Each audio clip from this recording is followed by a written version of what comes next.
ನಮಸ್ಕಾರ. ಇವತ್ತು post surgery ಅಂದರೆ ನನ್ನ ಸರ್ಜರಿ ಆಗಿದ್ದು 10/1/2024. ಪೋಸ್ಟ್ ಸರ್ಜರಿ ಹೇಗಿತ್ತು ಅಂತ ಸ್ವಲ್ಪ ತಿಳಿಸ್ಕೊಡ್ತೀನಿ.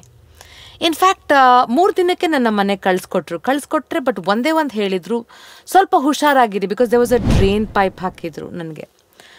ಒಂದು 3 ದಿನಕ್ಕೆ ಒಂದ್ಸಲ ಹಾಸ್ಪಿಟ್ಲಿಗೆ ಕರೀತಾಯಿದ್ರು. ಹೋದಾಗ ಅದರಲ್ಲಿ ಕಲೆಕ್ಟ್ ಆಗಿರೋದು ಡ್ರೈನ್ ಎಷ್ಟು ಕಲೆಕ್ಟ್ ಆಗಿದೆ ಅಂತ ನೋಡಿ ಮೆಷರ್ ಮಾಡಿ ವಾಪಸ್ ಕಳಿಸ್ಕೊಡೋರು.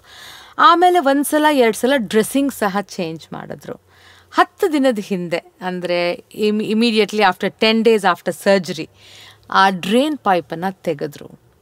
ದಟ್ ವಾಸ್ ಅ ಲಿಟಲ್ ಸ್ವಲ್ಪ ನೋವಾಯ್ತು ಅಷ್ಟೇನೆ. ಅಂದರೆ ದೆ ಪುಲ್ ಔಟ್ ದ ಡ್ರೈನ್. ನಾನು ಅಂದ್ಕೊಂಡಿದ್ದೆ ಡ್ರೈನ್ ಎಲ್ಲೋ 1-1.5 ಇಂಚ್ ಮಾತ್ರ ಒಳಗಡೆ ಇರುತ್ತೆ ಅಂತ, ಬಟ್ ಸುಮಾರು ಒಳಗಡೆವರೆಗೂ ಹಾಕಿರ್ತಾರೆ. ಸೊ ಅದು ಪುಲ್ ಔಟ್ ಮಾಡೋವಾಗ ಸ್ವಲ್ಪ ಅನ್ಕಂಫರ್ಟಬಲ್ ಆಯಿತು.